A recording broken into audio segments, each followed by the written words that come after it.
Viewers, इस church को Saint marks church क्यों कहा जाता है? मार्क इंग्लिश का लफ्ज़ है, जबकि उर्दू में उसको मरकस बोलते हैं। सेंट मार्क्स जीसस क्राइस्ट के उन दोस्तों में से थे जिन्होंने उनकी हयात अक़दस का नज़ारा किया, जिन्होंने बादशाह अनाजिल अरबा में से एक इंजील, जिसको मरकस की इंजील या the gospel of saint Mark's भी कहा जाता है, उन्होंने तहरीर की, जिसकी मुनासबत से उनके नाम पे इस चर्च का नाम सेंट मार्क्स चर्च रखा गया।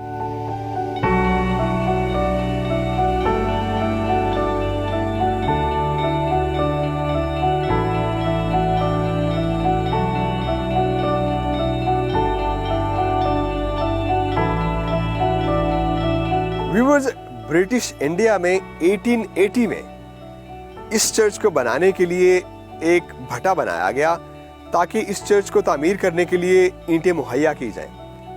उसके 2 साल बाद 1882 में वो ईंटें इस चर्च को बनाने के लिए इस्तेमाल की गईं।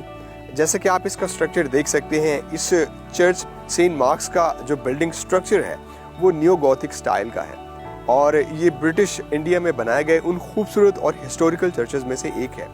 जब इस चर्च की बुनियाद रखी गई तो इसके साथ साथ एक स्कूल की भी बुनियाद रखी गई ताकि लोगों की रूहानी तालीम के साथ साथ उनकी जिस्मानी तालीम या उनको एकेडमिकली भी अपलिफ्ट किया जाए। और इसको उस वक्त रेड ब्रिक से बनाया गया, जैसा कि मैंने मेंशन किया। उसके अलावा इसकी आप छत भी देख सकते हैं जो कि गैल्वेनाइज्ड छत है और ये इसकी रूफ टिल्टेड भी है। इसके लिए उन्होंने एक ख़ास शीट का इस्तेमाल किया गया जो कि वेदर रेजिस्टेंट शीट भी है। इसके साथ आप एक चीज़ और वाज़े तौर पर देख सकते हैं कि इसकी जो बेल है, इसका बेल टावर बहुत ही छोटा है। इसके इसी इलाके में और चर्चेस, जैसा कि आप देख सकते हैं, होली ट्रिनिटी चर्च जो कि सियालकोट में है, उसका टावर खासा लंबा है, लेकिन डस्का शहर में बनाया गया सेंट मार्क्स चर्च का टावर उसकी निस्बत छोटा है। चर्च की एक जानिब बनाया गया टावर, उसके अंदर बेल नस्ब की गई। अगर आप इसकी साइडों को देखें तो इसमें 6 आर्चेस बनाई गई जो कि पॉइंटेड आर्चेस हैं और इस 6 के अदद को अगर हम बिब्लिकल थियोलॉजी में देखें जो कि ह्यूमन डिजिट को भी रिप्रेजेंट करता है, इसके साथ साथ ये इस बात का भी वाज़ेह सबूत है कि 6 डेज़ एंड नाइट्स में खुदा ने पूरी क्रिएशन, पूरी तख्लीक को मुकम्मल किया। और इसके साथ साथ ये इस बात का सबूत भी है कि चर्च ना सिर्फ संडे को इबादत के लिए खुला है, बल्कि बाकी जो 6 डेज़ हैं ह्यूमन लाइफ के, वो भी उसी तरह खुदा के खौफ में गुजारें। और चर्च का ताल्लुक ना सिर्फ रूहानी ज़िंदगी से है बल्कि पूरी मुआशी और मुआशरती ज़िंदगी से भी है।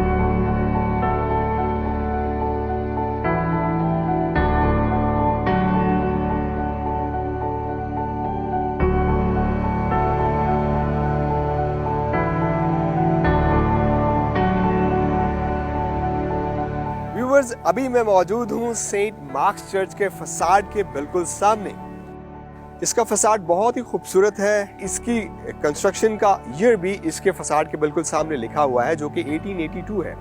और इसके फसाड में सामने आप वाज़ेह तौर पर देख सकते हैं कि पॉइंटेड आर्च है जिसके अंदर मजीद 3 पॉइंटेड आर्चेस बनाई गई हैं जो कि ट्रिनिटी आर्चेस भी हैं। उसके अलावा इसके उन आर्चेस के साइड्स पे आप एक इमेज खास तौर पर देख सकते हैं जो कि गोया ये लगता है कि कोई शख्स क़याम की हालत में है या दुआया हालत में है। उसके अलावा इसकी ऊपरी आर्च को अगर आप देखें तो वो भी पॉइंटेड आर्च है जिसके टॉप पर आप क्रॉस भी देख सकते हैं। उसके अलावा इसकी साइडों पे टैरेट्स भी बनाए गए हैं और उन टैरेट्स में 4 मजीद आर्चेस भी दिखाई देती हैं। और ये टैरेट्स इस चर्च की चारों जानिब पे एरेक्ट किए गए हैं। और उसके अलावा अगर आप एरियल व्यू से देखें तो ये नॉन क्रॉसी फॉर्म में दिखाई देता है। इसकी एक जानिब तो आपको आर्म दिखाई देगा, लेकिन दूसरी जानिब इसका एक आर्म नहीं है जो इस चर्च को क्रॉसी फॉर्म में बनाता है। जबकि एक रूम इस चर्च की एंट्रेंस के बिल्कुल लेफ्ट साइड पे भी बनाया गया है। ये चर्च जब बनाया गया तो तब मसीहियों की तादाद इस चर्च में बहुत कम थी, क्योंकि ये ब्रिटिश इंडिया में उन खास लोगों के लिए बनाया गया था जो कि इस इलाके में रहते थे। और अब इतने साल गुजर जाने के बावजूद भी ये चर्च अभी तक अपनी असली हालत में मौजूद है। न्यू गॉथिक तर्ज तामीर पर ये बनाया गया खूबसूरत चर्च, अगर आप इसको और मजीद डिटेल से देखें तो आपको लोड बेरिंग कॉलम्स भी नजर आएंगे जो इस चर्च के चारों जानिब हैं। और उसके अलावा लोड बेरिंग कॉलम्स के साथ साथ وہ पॉइंटेड आर्चेज और जितने भी एलिमेंट न्यू गॉथिक तर्ज तामीर में पाए जाते हैं उनको आप वाज़े तौर पर इस खूबसूरत चर्च में देख सकते हैं।